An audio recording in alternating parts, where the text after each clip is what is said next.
Om Namo Bhagavate Vasudevaya.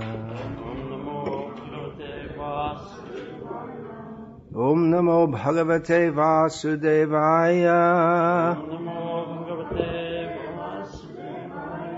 Om Namo Bhagavate Vasudevaya.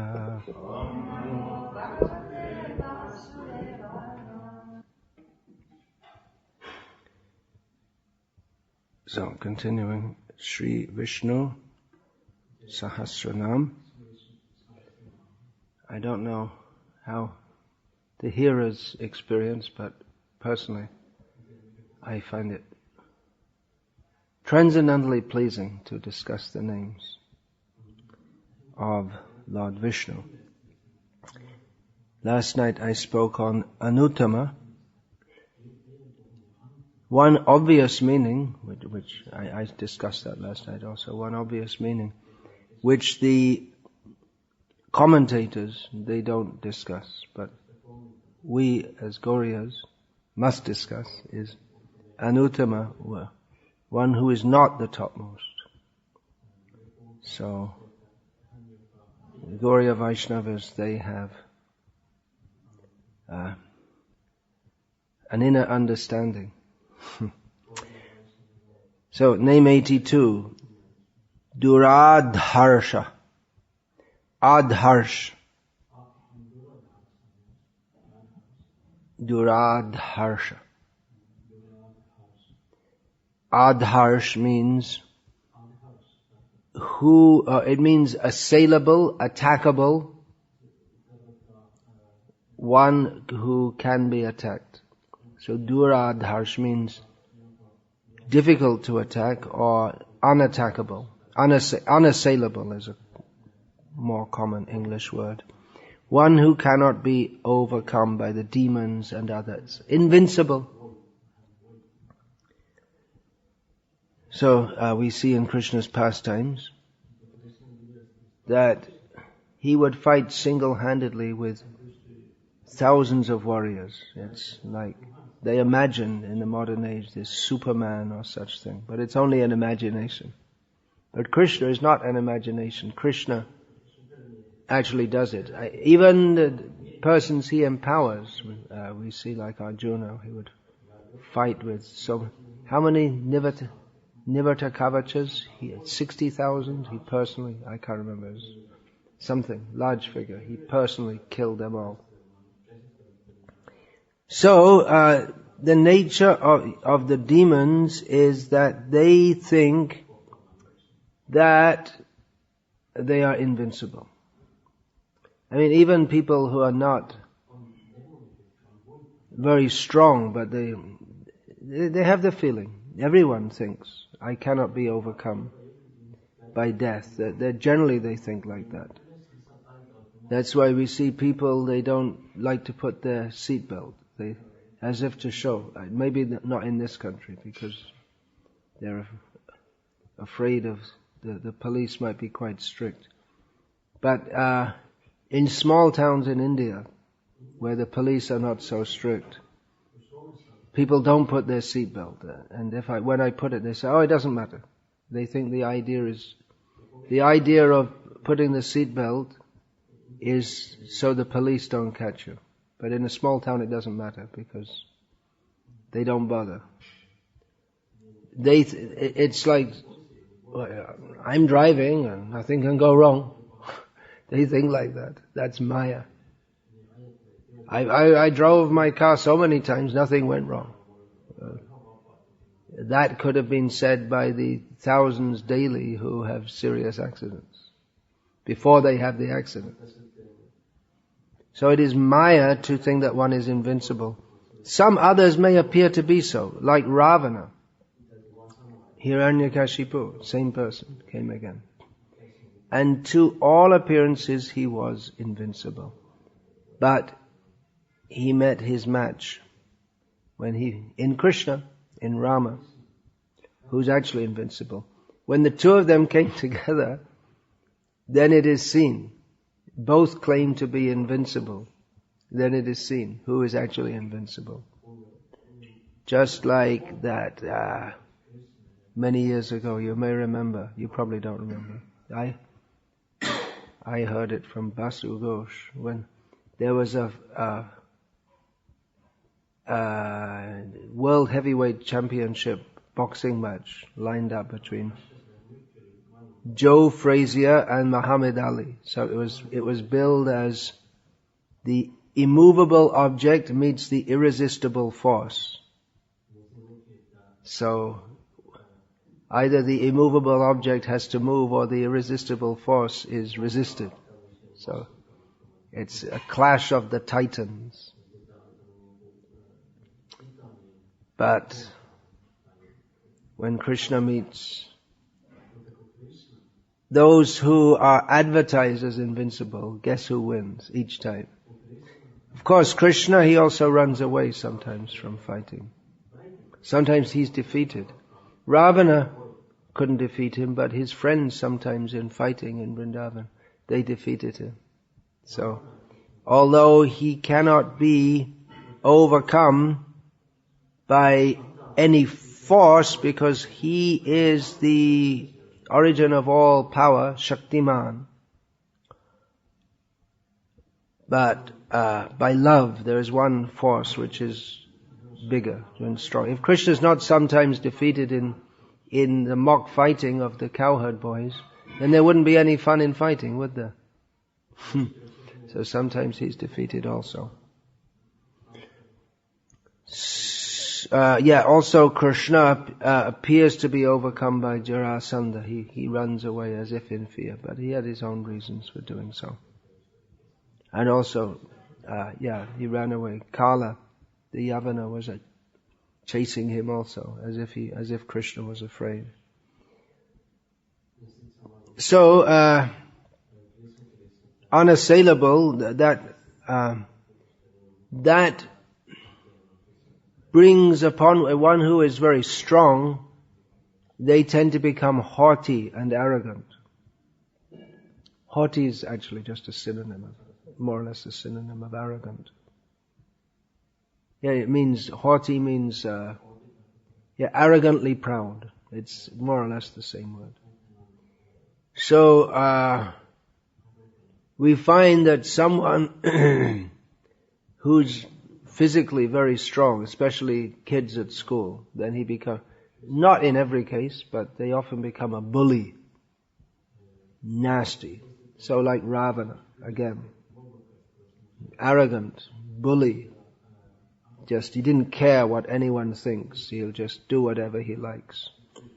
As was seen in the case of that Apsara, the wife of one of the sons of Kuvera. I can't remember which of the two which of the two famous ones. Her name was Vedavati, I believe. So she was pleading with him and saying, but he still violated her. So just doing whatever he likes without caring about others. However, that name may apply to Krishna also. To his enemies, he may appear like that. Krishna will say that now you have met your match. But his inherent quality is not like that at all, as will be seen in the next name. Krtajnah, which means grateful. So, Krishna, he reciprocates. Those who are arrogant toward him, those who are inimical toward him, Krishna may appear to be haughty and arrogant. But actually his nature is very kind. Now another meaning of this name is that he is only approachable by his devotees. Because the non-devotees, they want to approach him in an inimical mood. But they cannot. Their approach to Krishna is that they want to overcome him. So you could say that they can get close to him, but not close emotionally. They choose to remain at a distance. They don't want to have a relationship with Krishna. And so they remain at a distance. Whereas the devotees, they can come right up to Krishna and embrace him and kiss him. So there's a difference. In Krishna's loving affairs also, in Vrindavan we find that sometimes he appears to be haughty and arrogant in his dealings. But that is again, Ananda Chinmaya Prema Rasa. That is a different kind of arrogance. That is very pleasing to his transcendental lovers. Whereas the demons, when they try to approach Krishna, who is the reservoir of all pleasure, they become unhappy. They don't like to see Krishna. Even if they think of Krishna, they don't like Krishna. So completely opposite effect they get by themselves imitating Krishna and promoting themselves as invincible. Only Krishna is invincible. Others may be invincible by the grace of Krishna. As Arjuna found out, just after Krishna had passed away from this world, it was the same Arjuna with the same Gandiva, the same Arjuna who had defeated so many apparently invincible warriors, and then just some cowherd, like some cattle rustlers, the kind of people who steal cattle. They stole the wives of Krishna. They kidnapped them, which it was unimaginable. But Arjuna understood that this is possible, that Krishna had taken away his power. As long as Krishna was present, then Arjuna was protected. And he was infused with power. Of course, that's another pastime of Krishna. So that verse is Yatra Yogeshwara Krishna Yatro Partha Dhanudharaha Tatra Shrir Vijayo Bhuti Dhruva Nitir Matir Mama. Where there is Krishna, the master of all mystics, and Arjuna, the holder of the bow, then there is certainly Tatra Shriya, there is opulence, victory, morality. Tatra Shriya Vijaya Bhuti Dhruva, there is certitude. Or there are certainly these qualities are there. But actually that is true. Where does all that come from? Krishna. But those qualities are particularly manifested through the devotee, for the devotee. And when Arjuna is present, then we see that Krishna manifests these qualities to glorify his devotee. Otherwise, Krishna has no impetus to do so. So actually all good qualities come from Krishna, but Arjuna is necessary. He's like the catalyst. The qualities are there, but in Arjuna's presence, in the devotee's presence, those qualities become manifest. So the next name, Krtajnah. Krtajnah literally means grateful. Krtajnah or Krtajnah. Krtajnah, Krita means action or activity, and Gya means one, a knower of. So one who knows an activity. And it's in the sense of knowing, appreciating. So this is a very important name, and it appears to be just the opposite of Duradharsah. Not Duradarshan, Duradharsah. Not, well, I guess you could put an N at the end. You could say it with an N at the end. You have to put an N at the end. as in Tamil. And in Sanskrit also, actually. So you can put it at the end, but it just becomes confusing with Duradharsah. I would say also Duradharsah. Okay, alright. Yeah, it's actually respectful in Tamil to put the N at the end. So, one who is grateful. Yeah, it appears to be opposite, but then all apparently opposite qualities, all contradictions are possible in Krishna without him being a bipolar personality. You see, some people, they have like Dr. Jekyll and Mr. Hyde. Sometimes they're like one person, sometimes they're like someone else, schizophrenic. But Krishna, he naturally manifest all qualities because all qualities come from Krishna. So it's not incompatible. Even you'll find any king, any kshatriya, the kings, they reflect many of the qualities of Vishnu. They're the representative of Vishnu in this world. Naranam Chandaradhipam, Krishna says, among men I am the king.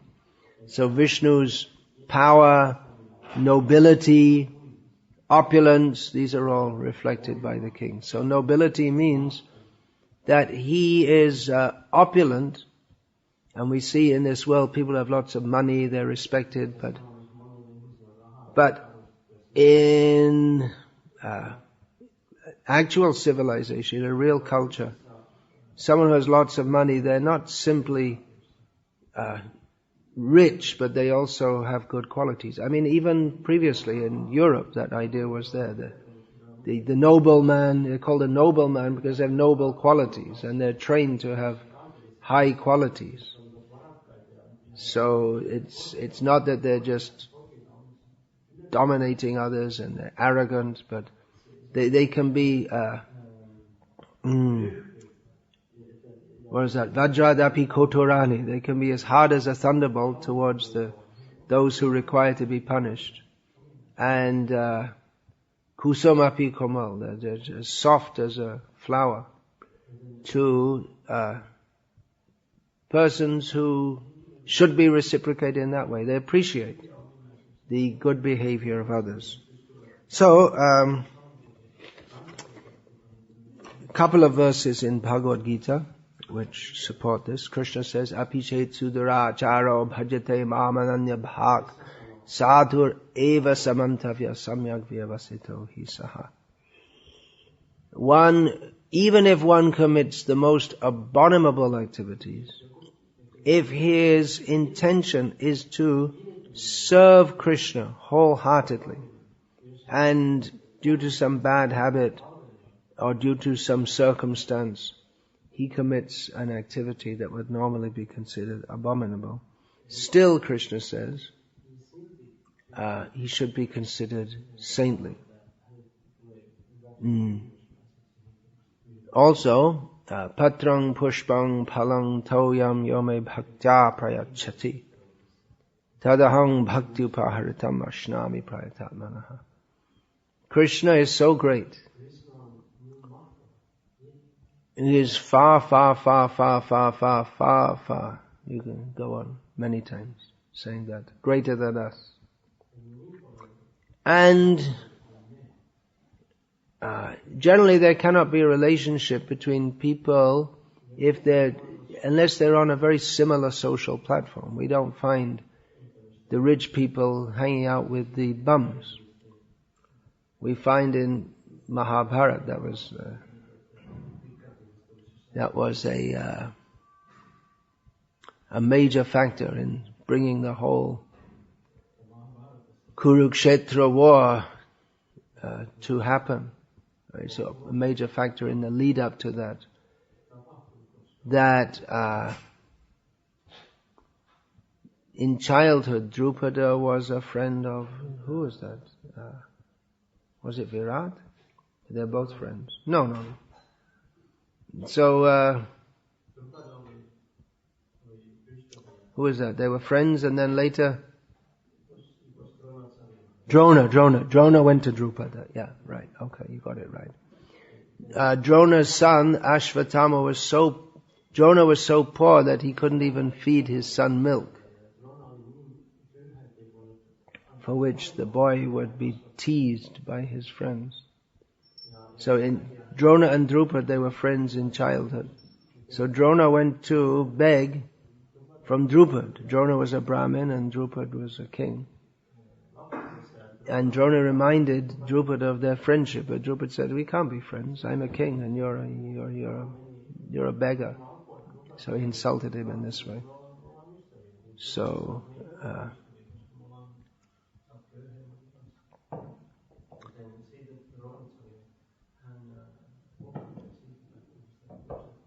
that was it. They can't be friends. But Krishna, he wants to be friends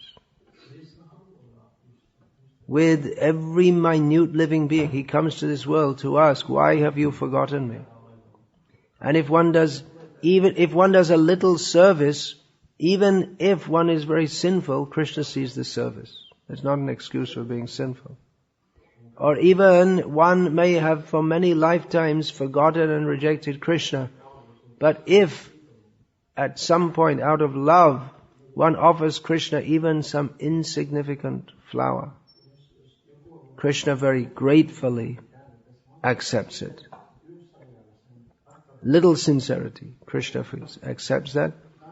Again, we've been forgetting Krishna, rejecting Krishna for so many millions of lifetimes, but Krishna is ready to accept even a little service, and if we sarvadhaman parityajama mekam sharanam vraja hang tva sarva papebhyo mokshayishamimashracha.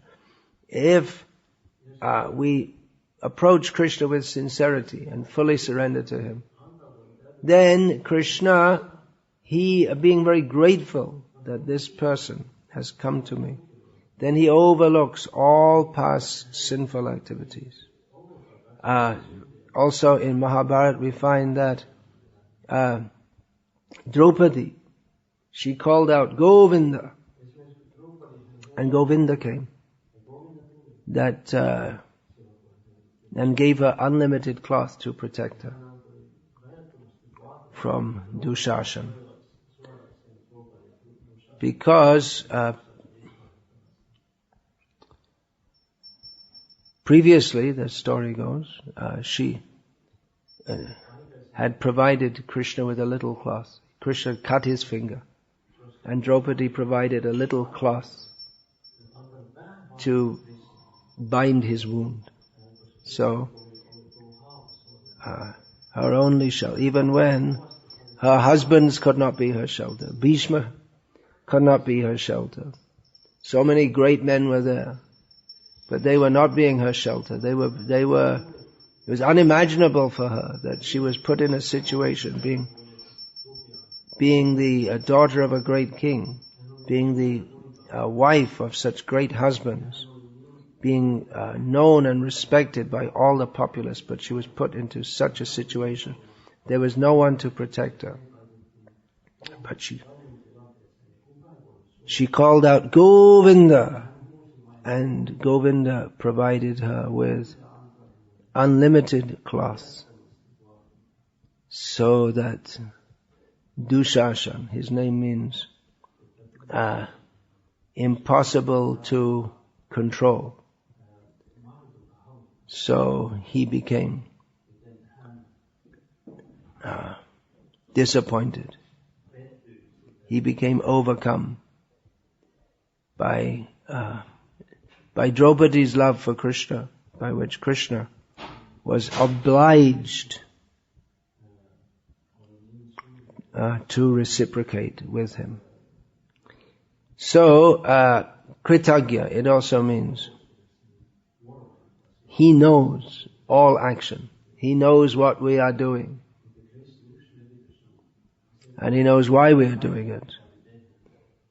He knows. He's within everyone's heart. He's upadrashtanumanta cha. He sees everything. And He allows. You want to be a rascal? Okay, you be a rascal. He allows. He knows everything. We cannot hide from Krishna. He knows, apart from our physical activities, He knows our desires, our attitude, our motives. Krishna knows everything. Especially, Krishna knows His devotees. They're endeavoring very seriously in Krishna's service. Krishna recognizes.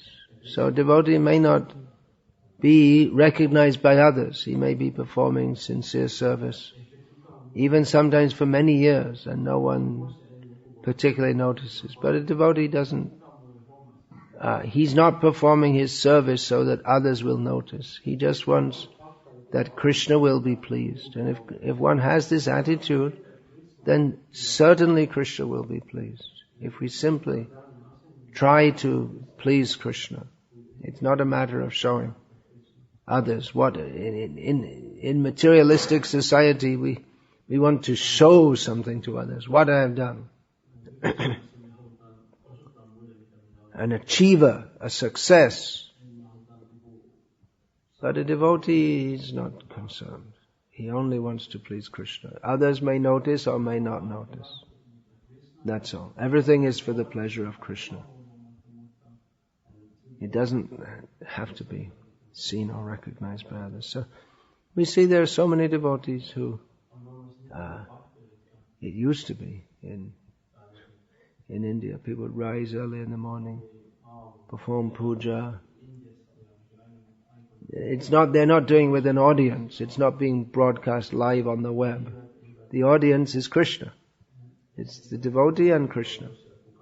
And every day they'll rise early, collect flowers, offer them to Krishna, and grow flowers very nicely, thinking what flowers we can grow very nicely, and what flowers Krishna likes. Look after them, plant the seeds, and then look after the plant very carefully for months as it grows, and then just when it's perfect, they'll offer it to Krishna. That's all. Just after months of looking after the flower, they'll take and offer it to Krishna one time, and it's finished. But Krishna sees, oh, very nice. Krishna appreciates so much. So Krishna knows everything. And if we're performing devotional service also with any mood other than pure devotion to Krishna, if we're thinking this is a drudgery, or why is this temple president making me do so much work? Who does he think he is? If we have this kind of attitude, I'm worshipping Krishna, why doesn't Krishna make me rich? Why does he put me into so many troubles? If we think like that, then Krishna knows that also. So, again we can compare to Ravana, who thinks that, well, I don't need anyone. I don't need anyone's approval or disapproval. I'm just doing whatever I do whatever I like. I don't care what others think. But devotee cares what Krishna thinks. And Krishna, even though he is independent, he doesn't need anyone, but he feels as if he needs others. He's dependent on his devotees. He feels dependent. Even though he is constitutionally independent, that is established right at the beginning of Bhagavatam. Swarat, he is independent. But later on, he himself contradicts that. Aham bhakta paradhino, nahi swatantra hi dvijaha. He says that I am not independent. Don't think I am independent. They told you that in the Bhakti Shastri course. They're wrong. I am dependent. And I am dependent on my devotees. And just to emphasize the point, he says again, I am not independent. So, who's right? Is the first verse of Bhagavatam right, or that verse comes later in the 9th canto? Well, they're both right. But Krishna, he feels. Why does he become angry with Mother Yashoda?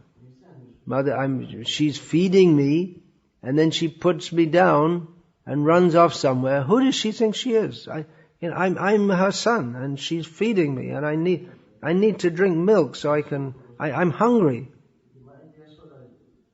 So he feels his becoming angry at Mother Yashoda because she sets him aside when she's feeding him.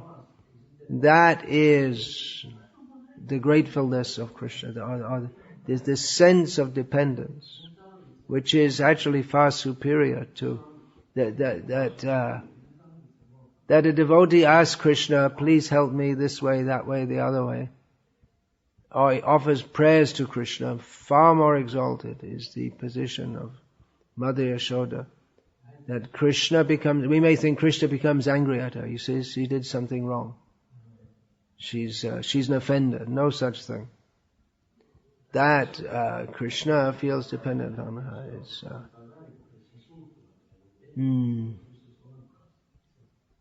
That Shukadev Goswami also comments that prasadam labhire gopi.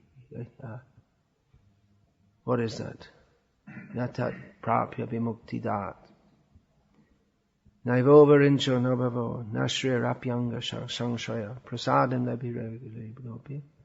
Yatat prapya vimuktidat. Not what is that? Not Brahma, not Shiva, not Lakshmi. None of them got the mercy that Mother Yashoda got, because from Krishna, who's the giver of liberation. But Mother Yashoda, she never asked for liberation. She was busy looking after the household, looking after Krishna. So, if we are praying to Krishna, please give me this, give me that. But if Krishna feels grateful to us, then that is the perfection of pure devotional service. And Krishna can be he will be grateful even if we offer just a little flower. If we offer it with pure love, Krishna, please accept this. Then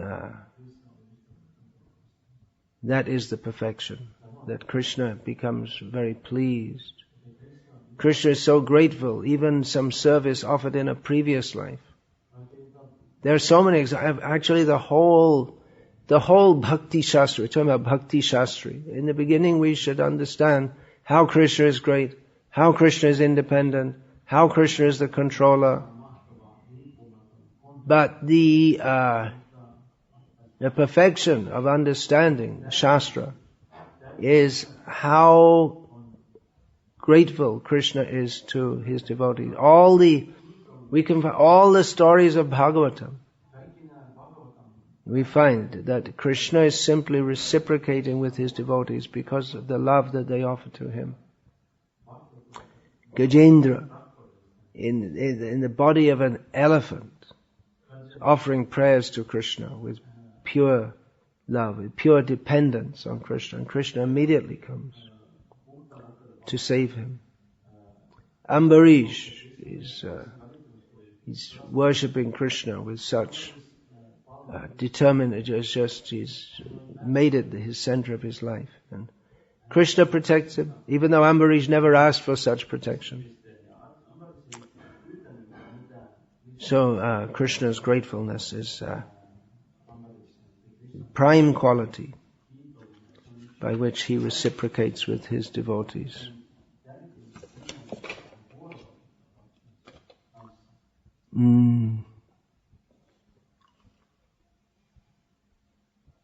He knows, he reciprocates. He knows, what is in the heart of the devotee. So the next name, 84, Krtih, which means action. It literally means action or activity.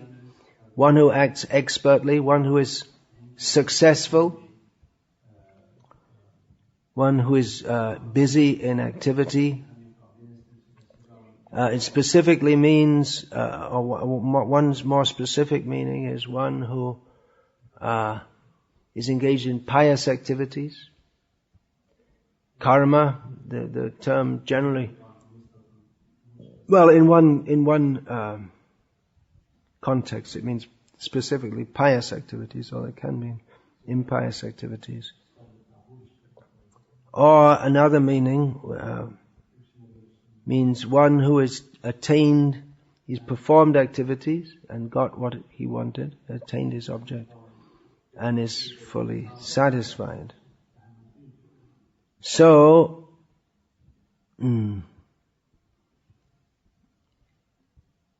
another meaning is he is action.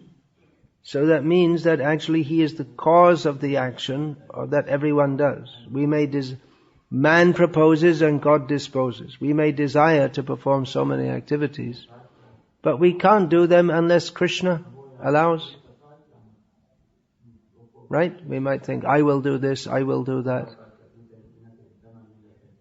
Inshallah, if Allah allows. Otherwise it's not possible. We may say, I will do this, I will do that. But only if He allows is it possible. So, even we may desire to do that. Krishna is very satisfied if we do something in His service, like offering Him a flower. Or, maybe offering a flower, Krishna is very grateful. Or in the case of Arjuna, if Arjuna said, okay Krishna, you like it if someone offers you a leaf, a flower, fruit or water. So, there's no need for me to fight, I'll just go and do puja in my home. But Krishna won't be. In Arjuna's case, he would not have been satisfied. Krishna, if Arjuna had said, all right, I'll just offer you a flower, forget all this fighting. Krishna wanted him to fight. So, but Arjuna's fighting, again, it's only possible by the grace of Krishna. So even though Krishna is very pleased when, for whatever sincere service that devotees perform, but actually it's only possible by His grace that He can do it, that the devotee can do it. So what can a devotee do then? What can he offer to Krishna? It's his sincere desire to serve Krishna that is accepted by Krishna. But again, the sincere desire, that has to be manifest in action. But again, the action is only possible by the grace of Krishna. So all we can do is pray to Krishna. Hare Krishna, Krishna Krishna, Hare Hare. Hare Rama, Rama Rama, Hare Hare. O Krishna, O energy of Krishna, please engage me in your service. That's all.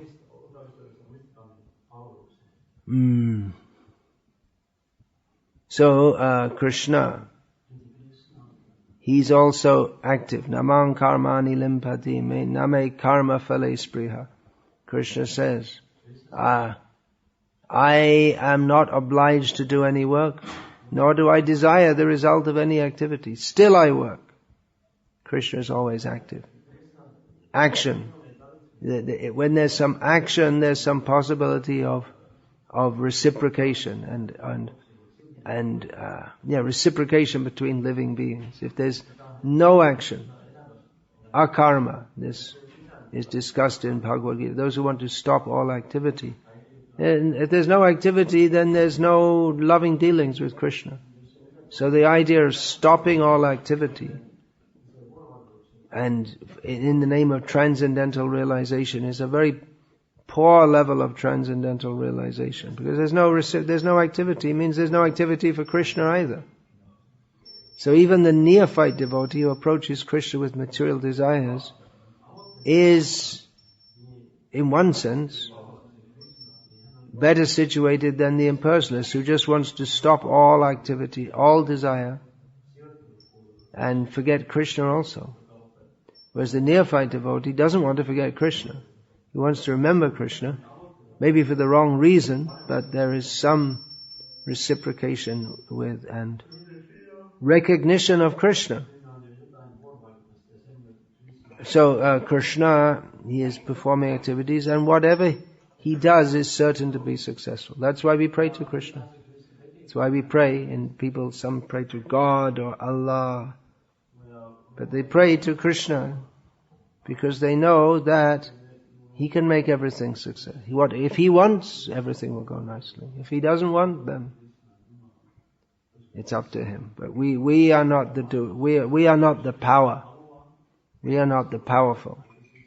Again, if we compare to Ravana, he thought he was independently able to act by his own strength. He thought, I am successful, I am doing everything. But even the power to resist Krishna comes from Krishna, through his material energy. Krishna gives a license to the material energy to give power to different living beings, gives power to the birds to fly with their wings, to the ants to build their nests, build their ant hills or whatever. So Krishna gives power even to the non-devotees, so they can resist Krishna. And their foolishness is thinking that they themselves are the doer, when they're not.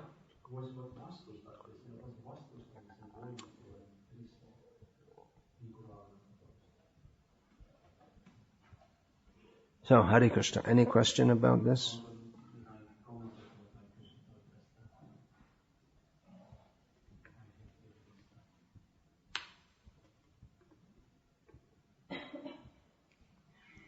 Yeah, what will we do for Krishna? We can't really do anything for Krishna.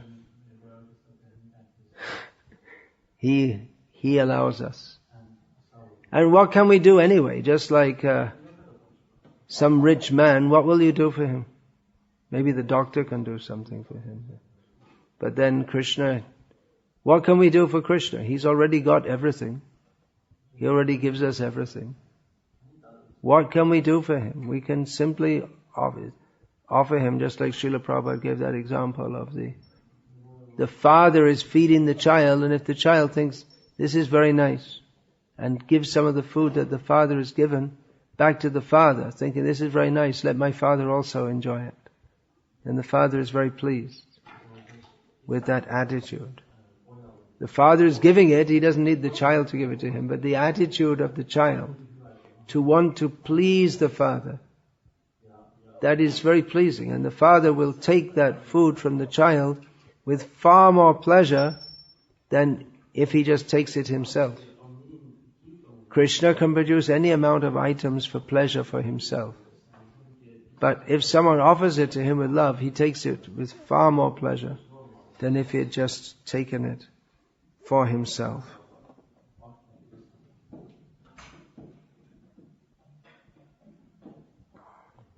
So that is Krishna's gratefulness.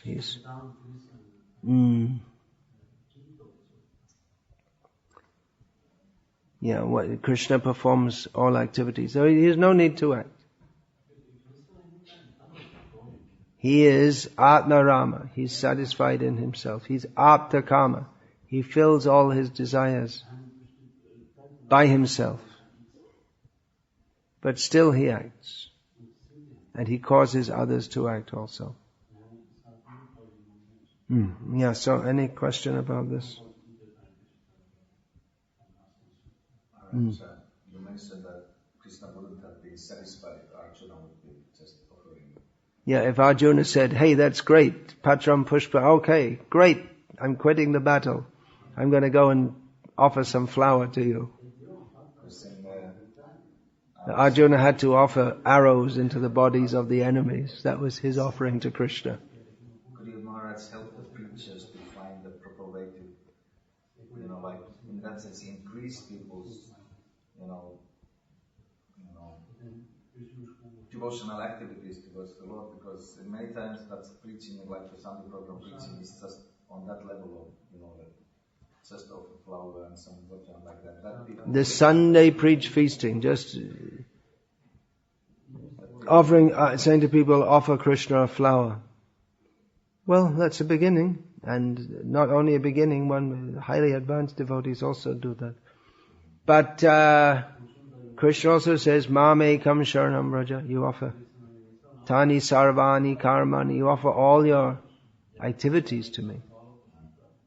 So Krishna is particularly grateful to a flower offered by someone who offers their whole life and everything to Krishna. Someone may offer a flower, but he wants to get more back. It's a business deal. I'll offer so much money to Krishna, and Krishna will give me more back. So people who are thinking like that, Krishna also reciprocates with them, but it's not with the same level of appreciation as if someone actually offers his very life to Krishna.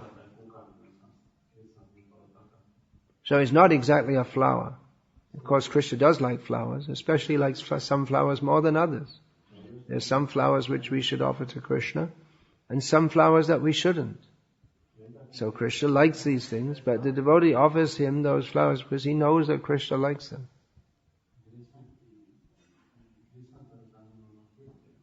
Not because he wants to get something back from Krishna. That's pure devotion. That ingratiates Krishna.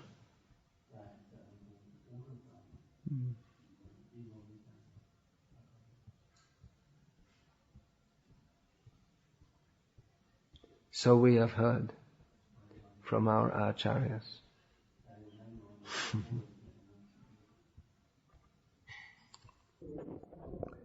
And we can personally experience that despite all our disqualifications, if we just try to serve Krishna, Krishna gives us so much, he reciprocates so much. As Srila Prabhupada said, if you take one step toward Krishna, he takes 10 steps toward you. So, especially in the modern age, in Kali Yuga, people are so fallen. But even in this fallen condition, if we just try with a little sincerity to serve Krishna, we can perceive, we can experience how Krishna fills our life with bliss, how Krishna interacts with us.